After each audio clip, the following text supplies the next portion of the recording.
Hello दोस्तों, नमस्ते, प्रणाम, हर हर महादेव, ओम नमः शिवाय। तो कैसे हैं आप सब? आप लोग कमेंट में बताना। और आप लोग को पता ही है कि मैं वीडियो जो ये अभी लाती हूँ आप लोगों के बीच, वो महादेव के लिए लाती हूँ। और मैं महादेव की शिष्या हूँ। और शिष्यता प्राप्त करने के लिए आपको शिव के चरणों में जाना होगा, शिव धाम में जाना होगा, जहाँ भी आसपास में हो या घर के मंदिर हो जहाँ पे शिव को स्थापित किए हैं, वहाँ पे जाइए और कहिए कि हे महादेव, मैं आपके घर का, मतलब आपके घर का हो, या ये कहिए कि मैं आपका शिष्यता प्राप्त करना चाहता हूँ या चाहती हूँ। आप मुझे अपना शिष्य स्वीकार कीजिए। आज से आप मेरे गुरु हो, मैं आपका शिष्य हूँ और या शिष्य हूँ कह करके और जल अर्पित कीजिए। अपना प्रेम, अपना जो हृदय है, हृदय में जो आप भोले बाबा को बसाए हुए हैं, स्नेह, दया, जो भी मतलब प्रेम है, आप उनके चरणों में अर्पित कीजिए और कहिए कि जो भी मेरा दुख सुख है, आज से आप इसका मेरे मतलब जो भी मेरा सुख दुख है उसको आप आज से आप ही संभालिए। आज मेरा जितना भी घर का कारोबार है, मेरे बच्चों का, मेरे पति का, मेरे मतलब आपके घर में जो भी कोई है उनको अर्पित कर दीजिए और बोलिए कि आप मेरे गुरु बन गए हैं, आप इस घर का सदस्य बन गए हैं और आपका कृपा होता है जो प्राप्त करना चाहते हैं। आज से आप मेरे गुरु हो और आप मेरे घर का सब कुछ आप देखिए, संभालिए। मुझसे नहीं संभाला जाता है, मैं तो बहुत कोशिश कर लिया लेकिन मुझसे नहीं हुआ। और आज से आप देखिए, मैं तो यही कहती हूँ, जब मुझे कोई काम नहीं समझ में आता है या मेरी कोई काम रुक जाती है या चारों तरफ से घूम के इधर उधर से आती हूँ और मुझे कुछ समझ में नहीं आता है, तो कहते कि हे भोले बाबा, मुझे कुछ नहीं समझ में आ रहा है, आप मेरे गुरु हो, मैंने आपको अपना गुरु बनाया है, घर का मुखिया बनाया है, अब आप ही मेरे घर का सब कुछ देखिए, आप ही सही मार्ग दिखाइए मुझे। और बस महादेव की कृपा प्राप्त करना चाहती हूँ।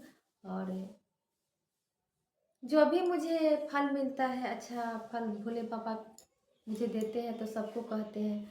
और मन ही मन नमः शिवाय का जाप करती हूँ, सांस को ऊपर कर लेती हूँ भोले बाबा का नाम लेके और नीचे करके नमः शिवाय का जाप करती हूँ। आज से 12 साल पहले से ही मैं अपने भोले बाबा को, अपना महादेव को अपना गुरु बनाई हूँ और मन रूपी मंदिर में उनको बसाई हूँ। और चाहती हूँ कि जीवन पर्यंत ये चलता रहे, भोले बाबा के शरण में हमेशा बनी रहूं। तो चलिए, आज मैं शिव चर्चा, शिव के बारे में महिमा, शिव के बारे में गुणगान करती हूँ, आप लोगों को बताती हूँ।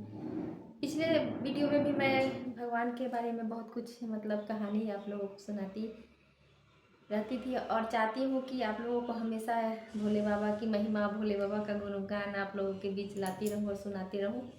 और आप लोग कमेंट में बताना मेरे ये भोले बाबा का गुणगान, मेरे भोले बाबा का महिमा, महादेव की कृपा कैसे भक्तों पे बरसती है। आप लोग कमेंट में बताना ये मेरी जो कहानी जो मैं आप लोगों के बीच लाती हूँ कैसा लगता है। तो शुरू करते हैं ये वीडियो, क्योंकि मेरे जो वीडियो होता है ना, ये टूटी फूटी भाषाओं में रहती है, आप लोग समझने का कोशिश कीजिएगा। अभी तो मैं नई नई हूँ, मुझे अभी बहुत कुछ बोलने का भी अभी ढंग नहीं है और सीखने का प्रयास करती हूँ। लेकिन हाँ, महादेव की महिमा, भक्ति, प्रेम, ये तो हमारे जीवन में जब तक हूँ और ना भी रहूँगी तब तक रहेगा। और उनका गुणगान करती रहूँगी। तो चलिए वीडियो को शुरू करते हैं। आप लोग प्रेम से सुनना और इस वीडियो को ज़्यादा से ज़्यादा शेयर करना, और वीडियो को ज़्यादा से ज़्यादा शेयर करना और मुझे आगे बढ़ाने के लिए थोड़ा सा आप लोग कोशिश कीजिएगा और मेरी वीडियो पे लाइक कमेंट सब्सक्राइब करते रहिए ताकि हम आप लोग के बीच आते रहूं। तो चलिए वीडियो को शुरू करते हैं। मतलब एक गांव था, छोटा सा गांव रामपुर, और उस गांव में अशोक नाम का एक व्यक्ति रहता था जो बढ़ई का काम करता था। मतलब बढ़ई आप जानते हैं ना कि बढ़ई किसको बोलते हैं? बढ़ई का मतलब होता है लोहार का काम, जो लकड़ी का सामान बनाता था, मतलब बनाता है। तो वो लोहार लकड़ी का सामान बनाता था और अपना जीवन यापन करता था। किसी किसी के यहाँ जैसे कि कोई बुलाया, घर का मरम्मत हुई, मतलब घर का जो भी कुछ खिड़की दरवाजे कुछ भी बनाना हो तो वो जाता था, अपना काम करता था, उसके एवज में जो भी कुछ लाता था अपना घर का उसी तरह से गुजारा करता था।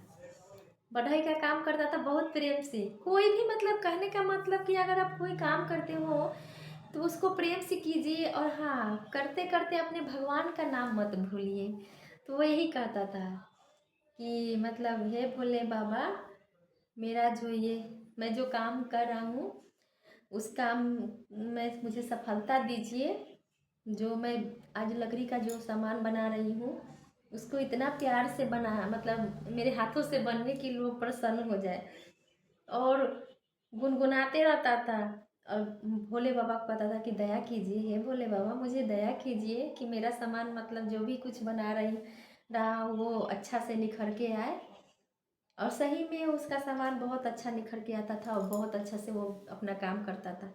लेकिन मन ही मन सोचता था कि हे भोले बाबा, मैं तो अपना काम कर रहा हूँ, लेकिन काश एक मेरा एक दुकान हो जाता ना, फर्नीचर की दुकान हो जाते, तब तब तो मज़ा ही आ जाता। भोले बाबा आप दया करना, मेरी एक फर्नीचर का दुकान मुझे खुलवा देना। और काम करते रहता था, मतलब रोजाना का जो रूटीन है वो काम करते रहता था। बोलता था कि जो भी मेरा काम है भोले बाबा, जो मैं ये बना रहा हूँ खिड़की दरवाजे या कोई भी फर्नीचर का सामान, उसमें भोले बाबा मुझे सफलता देना, ये निखर के आए। सही में वो चीज़ होते जाता था। और उसके पास आमदनी बहुत कम थी, बहुत ज़्यादा। तो एक दिन भोले बाबा के मंदिर में गया और उसके पास तो पैसा नहीं था, आमदनी कम था। तो गया तो कहा कि भोले बाबा आज मेरे पास तो पैसे की बहुत हमेशा किल्लत रहता है, कि एक काम करते हैं कि फूल के लिए तो मुझे पैसा नहीं है, एक काम करते हैं मन रूपी फूल को आपके चरणों में अर्पित करते हैं।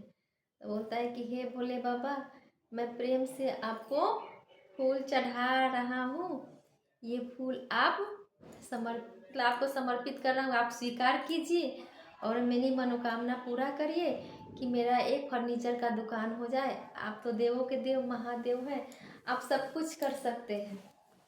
माता पार्वती ऊपर से देख रही थी और बोल रही थी ये कैसा भक्त है, इसने फूल चढ़ाया भी नहीं।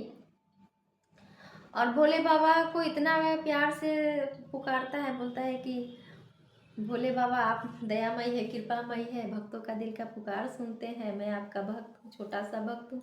और बहुत प्रेम से ये अपना मन रूपी मन में ही अपना ये करके अब भगवान भोलेनाथ को अर्पित कर रहा था। लेकिन इसके हाथ में तो फूल नहीं है। भोले माता पार्वती कहे कि ये कैसा भक्त है जो फूल भी नहीं चढ़ाया और बोल रहा है कि फूल समर्पित कर रहे हैं, आप इसको स्वीकार कीजिए। भोले बाबा कहे ये श्रद्धा का फूल चढ़ा रहे, तुम नहीं समझोगी देवी, ये जो फूल जो चढ़ा रहा है ना, ये मेरा भक्त ये श्रद्धा का फूल चढ़ा रहा है। देखो तुम्हारे हमारे चरणों में पहले नीचे देखो कि गुलाब का फूल चढ़ा हुआ है। उसने क्या बोला था, मन में ये श्रद्धा लेकर के आज बोला था कि आज मैं आपको भोले बाबा गुलाब का फूल चढ़ा रहा हूँ, इसको स्वीकार कीजिए। देखो मेरे चरणों में गुलाब का फूल है। बोले कि आप तो धन्य हैं, आपके जैसा भोला कोई नहीं है। तो बोले कि ये मेरा परम भक्त है। फिर एक दिन की बात है कि वो कहीं घूमने जा रहा था, अशोक कहीं घूमने जा रहा था, तभी एक क्या कहते हैं,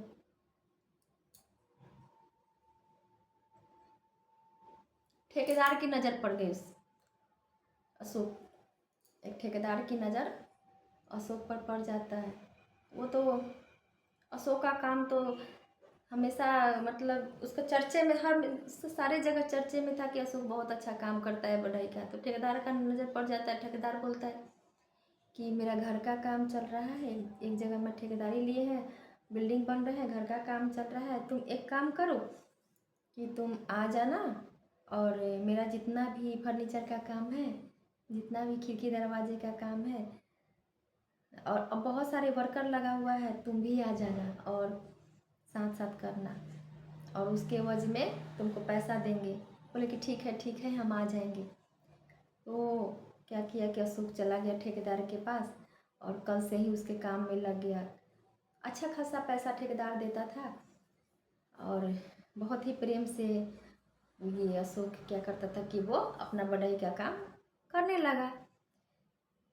एक दिन की बात है कि ठेकेदार के पास गया और काम कर ही रहा था कि शाम हो गया। शाम होते होते जब कील कील हो मतलब जब बढ़ई का काम करते हैं तो कील, उसका जो इंस्ट्रूमेंट होता है, जितना भी औजार होता है, वो सब चीज़ छुटा हुआ रहता है। तो एक अशोक के साथ जो कोई व्यक्ति काम कर रहा था वो ऐसे करके बिटोर के वो चुरा के और पॉकेट में रख रहा था।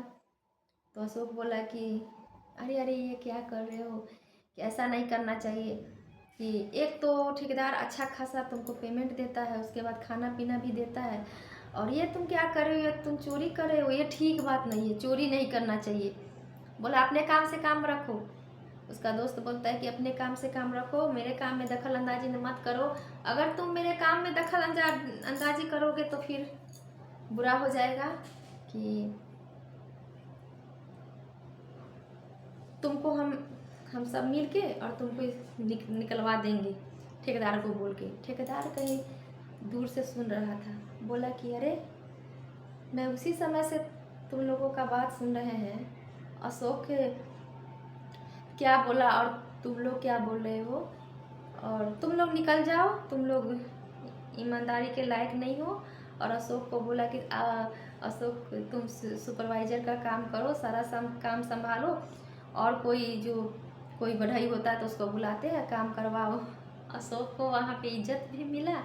उसके बाद में उस काम से उसको काफ़ी संतुष्टि हुआ। अशोक कहा कि ये भोले बाबा, आज तो मैं मुझ पे तो आप दया का दृष्टि ही बरसा दी है, आज मुझे काम के साथ साथ इज्जत भी मिला। ये काम कर देते ना भोले बाबा तो आप पे सदा मतलब एक काम मेरा कर देते हैं कि मुझे एक फर्नीचर का दुकान अगर मुझे दे देते तो मैं तो धन्य हो जाता। और ऊपर से भोले बाबा सुन रहे थे, कुछ ही मत। तो रास्ते में अशोक शाम को जब लौट रहा था तो देखा क्या कि एक पोस्टर पे लिखा हुआ था कि साइकिल का रेस है, साइकिल का रेस लगा हुआ है, इसमें 25,000 रुपया जीतने के बाद इनाम है, साथ साथ साइकिल भी। अशोक का नज़र जब उस पर पड़ता है पोस्टर पे, कहता है कि अरे कल तो साइकिल का रेस लगा हुआ है, मुझे तो अच्छा खासा साइकिल चलाने आता है और साइकिल भी मिलेगा, 25,000 भी मिलेगा, इसमें क्या बात है, हम भी इसमें भाग ले लेते हैं। अशोक क्या किया कि उसमें भाग ले लिया और साइकिल की रेस में उसने अपना, जब साइकिल की रेस की बारी आई, जब साइकिल चलाने के लिए वो जब आगे आया तो कभी उसकी साइकिल आगे, कभी उसकी साइकिल पीछे, लेकिन उस समय भी भोले बाबा अपना रूप धारण करके उसको कह रहे थे कि जल्दी, मतलब उसको ऐसा आभास हो रहा था कि भोले बाबा बोल रहे हैं कि जितना हो सके आप साइकिल को आगे ले आइए। वो एकदम हौसले के साथ साइकिल को चलाता था। बीच में उसकी साइकिल का पंचर, बीच में रास्ते में उसका साइकिल पंचर हो जाता है। अब बोलता है कि बाप रे, अब तो हम जीत नहीं पाएंगे, अब हम क्या करें। फिर नज़र दौड़ाता है तो देखता है कि बगल में साइकिल का पंचर बन रहा है। तो जा करके जो बना रहा था, क्या नाम है उसको क्या बोलते हैं याद नहीं, साइकिल का जो पंचर बनाते हैं उसको मोची शायद, उसके पास नहीं, मोची तो जूते चप्पल बनाते हैं, साइकिल पर पंचर बनाने वाले को उसके पास ले जाता है। बोलता है कि मेरा साइकिल भैया जल्दी से पंचर कर दीजिए। बोलते हैं ठीक है जल्दी बना देते हैं। अब खुशी इसका साइकिल का पंचर बना देता है। फिर वो रेस दौड़ाने लगता है और